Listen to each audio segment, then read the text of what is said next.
तो hello friends, जय माता दी। आज हमारा टॉपिक होगा इंटरव्यू फॉर्म्स को देख लेते हैं। यानी कि इंटरव्यू जो होता है वो कितने फॉर्म्स होते हैं उसके। एक फॉर्म में हम लोग फैमिली हिस्ट्री बताते हैं, अपना फैमिली का बैकग्राउंड क्या है, फैमिली के लोगों के बारे में, उनके स्ट्रगल्स, थोड़ा बहुत वो भी बताना रहता है। सेकंड, सोशल हिस्ट्री, सामाजिक तौर पे उनका क्या है हिस्ट्री, ठीक है। और थर्ड, पर्सनल हिस्ट्री, इसमें अपना क्वालिफ़िकेशन, एजुकेशन के बारे में ये सब डिटेल्स दिया जाता है। तो ये इंटरव्यू के 3 फॉर्म्स में होते हैं, पूरा फॉर्मेट होता है। सेकेंडली देखते हैं qualities of a candidate for an interview, कि उस कैंडिडेट में क्या क्या क्वालिटीज़ होना चाहिए एक इंटरव्यू देने के लिए। फर्स्ट इज़ डिस्पोजिशन, या फिर इसको नेचर भी बोल सकते हैं कि कैंडिडेट का स्वभाव कैसा है, ठीक है, वो भी एक क्वालिटी में शामिल होता है। Second is career objective, career को लेके उसके ऑब्जेक्टिव्स क्या है, उद्देश्य क्या है, ठीक है। थर्ड, सब्जेक्ट नॉलेज, जिस सब्जेक्ट के लिए उन्होंने इंटरव्यू दिया है उस सब्जेक्ट पे उनकी कितनी नॉलेज है, कितनी पकड़ है, वो भी। फोर्थ इज़ जनरल नॉलेज, कि नॉर्मली उनका जीके कैसा है, जनरली नॉलेज कितना है।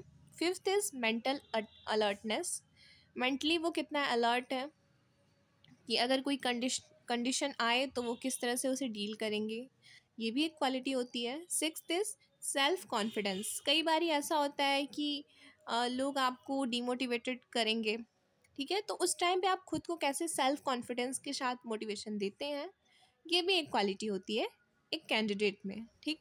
Seventh is consistency of approach, अपने काम के लिए और अपने गोल्स के लिए कितने कंसिस्टेंसी है उस कैंडिडेट के अंदर, कि उस उन्हें जहाँ पहुँचना है उस अप्रोच तक वो कितने कंसिस्टेंस है। तो ये भी एक क्वालिटी होती है जो कि एक कैंडिडेट में होनी चाहिए। और भी हो सकती हैं, जिस मोर में मैंने लिखा है कम्युनिकेशन स्किल अच्छी होनी चाहिए, बातचीत करने का तरीका। एनालिटिक स्किल होना चाहिए, यानी कि चीज़ों को समझने का, एनालाइज करने का स्किल।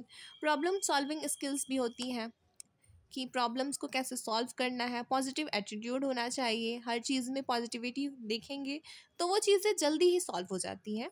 एंड टाइम मैनेजमेंट आना चाहिए, कि किस चीज़ को कितना वक्त देना है और कैसे सॉल्व करना है, अब कितने वक्त में अपनी बात को रखना है, ये सब चीज़ें टाइम मैनेजमेंट के अंदर आती हैं। तो ये भी होना चाहिए। ये सभी कुछ क्वालिटीज़ हैं जो कि एक कैंडिडेट में होनी चाहिए, ठीक। अब देखते हैं कि कैंडिडेट की तो क्वालिटीज़ हमने देख लिया, अब इंटरव्यूअर की भी क्वालिटीज़ को देख लेते हैं, कि उस इंटरव्यूअर में क्या क्या क्वालिटीज़ होनी चाहिए। फर्स्ट, बी प्रिपेयर्ड, यानी कि इंटरव्यूवी जो आंसर दे रहा है उसके लिए आपको प्रिपेयर होके आना चाहिए, या क्वेश्चंस के लिए आपको प्रिपेयर होके आना चाहिए जो आपको पूछना हो, या मतलब पूरे सिनेरियो के लिए इंटरव्यूअर को प्रिपेयर होना चाहिए। सेकेंड इज़ प्रोफेशनलिज्म, यानी कि वो अपने प्रोफेशन के हिसाब से फॉर्मेट के अंदर होना चाहिए इंटरव्यूअर को, ठीक है। Third is open and welcoming attitude, ऐसा ना हो कि जो कैंडिडेट है उसके प्रति आप में वेलकमिंग अप्रोच ही ना हो, वेलकमिंग एटीट्यूड ही ना हो। यानी कि अब अगर आप पहले से ही बाउंड्रीज सेट करके बैठेंगे कि हाँ वो चाहे कोई भी आंसर दे, मतलब मेरा तो एटीट्यूड ऐसा ही होगा कि हाँ उस ठीक दिया ही नहीं, मतलब फ्रेंडली थोड़ा सा होना चाहिए ना, ताकि वो कैंडिडेट भी अपनी पूरी बात को रख सके और आपसे कह सके। तो हमेशा ही जो इंटरव्यूअर होता है उसको ओपन एंड वेलकमिंग एटीट्यूड के साथ कैंडिडेट के साथ बिहेव करना चाहिए। Fourth is active listening, listening के बारे में मैं आपको पिछली वीडियोस में बता चुकी हूँ। तो ये जो एक्टिव लिसनिंग होती है इसमें ये एक इस टाइप की लिसनिंग होती है जिसमें जो लिसनर होता है वो एक्टिवली आपकी पूरी बात को, कैंडिडेट की पूरी बात को सुनता हो और बीच बीच में अपने सिर को हिलाता हो, नॉडिंग इसका साइन है। तो ये एक एक्टिव लिसनिंग होता है और इंटरव्यूअर में ये क्वालिटी होनी चाहिए, ठीक है। पांचवा, अवॉइड बाइसेस, अगर आपका नेचर बायस्ड हो किसी के प्रति, कि जो सामने वाला कैंडिडेट है, अगर फॉर एग्ज़ाम्पल नेपोटिज़्म, तो आप समझते ही होंगे कि अगर आपके रिश्तेदार में अगर वो कोई कैंडिडेट आता हो या उसकी जाति या धर्म को लेकर अगर आप बायस्ड हैं, तो वो चीज़ नहीं करना चाहिए। ठीक है, तो इस बायसनेस को अवॉइड करना चाहिए एक इंटरव्यूअर को, और बिल्कुल सामान्य तरीके से हर किसी के साथ ट्रीट करना चाहिए। ठीक। सिक्स्थ इज टेक नोट्स, जहाँ भी ज़रूरत पड़े। तो अगर आप अपने छोटे छोटे शॉर्ट नोट्स बनाएंगे उसकी क्वालिटीज़ को लेकर, उन्होंने कैंडिडेट ने जो भी आंसर दिया उसको लेकर, तो लास्ट में फीडबैक देने के टाइम पे आपको ईजी होगा उसे अपनी बात समझाने में। Seventh is respect candidates time. अगर आपको लगता है कि वो कैंडिडेट सही नहीं है उस जॉब के लिए, तो उस कैंडिडेट के टाइम को भी रिस्पेक्ट करते हुए आपको उसे उचित तरीके से समझा देना चाहिए एक इंटरव्यूअर के नज़रिए से, कि क्या उसमें फॉल्स है। ऐसा ना हो कि आप फालतू में बेफिजूल उसके टाइम को वेस्ट कर रहे हो जबकि आपको पूरा एंडिंग पता हो। ठीक है, तो इस तरह से भी एक इंटरव्यूअर की एक क्वालिटी है। ठीक है, और आठवां हो जाएगा प्रोवाइड फीडबैक। जब आपने सब कुछ लिसन किया है तो आपको फीडबैक देना बनता है, ताकि कैंडिडेट अच्छे से अपनी क्वालिटीज़ और जो वीकनेसेस हैं, जो इन सब चीज़ों को वो समझ सके, इसलिए। नेक्स्ट देखते हैं कि essentials of A successful interview, कि एक सक्सेसफुल इंटरव्यू को डन करने के लिए क्या क्या आवश्यक चीज़ें होनी चाहिए।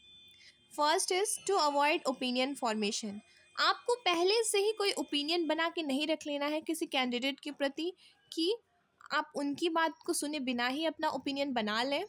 ठीक है, तो इससे एक अच्छा इंटरव्यू नहीं हो पाता। तो पहले हमें कैंडिडेट के पूरे बात को सुनना चाहिए, उसके बाद ही उसके लिए कोई ओपिनियन बनाना चाहिए। ऐसा नहीं है कि पहले से ही हम ओपिनियन बना लें, फिर चाहे वो कैंडिडेट चाहे जो कुछ भी कहे उससे आपको कोई फ़र्क ही नहीं पड़े। ठीक है, तो अवॉइड करना चाहिए अपना ओपिनियन फॉर्मेशन को, पहले से ही नहीं बनाना चाहिए। Second is removal of biases. तो आपको किसी भी कैंडिडेट के प्रति बायस्ड नहीं होना चाहिए, इस चीज़ को रिमूव कर देना चाहिए अपने नेचर से for successful interview. Third is basis of judgement. उसके पूरी बात, कैंडिडेट की पूरी बात को सुनने के बाद ही आपको जज करना चाहिए उसकी किसी भी चीज़ के लिए। तो ये जो एक सक्सेसफुल इंटरव्यू होता है वो बेसिस ऑफ जजमेंट होता है। Fourth is amiable environment. अगर आप कैंडिडेट को एक फ्रेंडली माहौल देंगे तो वो ज़्यादा अच्छे तरीके से अपनी बात को रख सकते हैं और अपनी अंडरस्टैंडिंग आपके साथ शेयर कर सकते हैं। तो एमिएबल यानी कि फ्रेंडली इन्वायरमेंट होना चाहिए, जिससे कि एक अच्छा सक्सेसफुल इंटरव्यू कंडक्ट होता है। Fifth is anticipation of candidates, यानी कि कैंडिडेट्स की भावनाओं को भी समझने का प्रयास करना चाहिए कि आप उन्हें समझ रहे हो, ताकि वो और अच्छे से अपनी चीज़ों को एक्सप्रेस कर सकें। तो मैं उम्मीद करती हूँ कि आप लोगों ने मेरी बातों को समझा होगा। ठीक है, थैंक यू सो मच।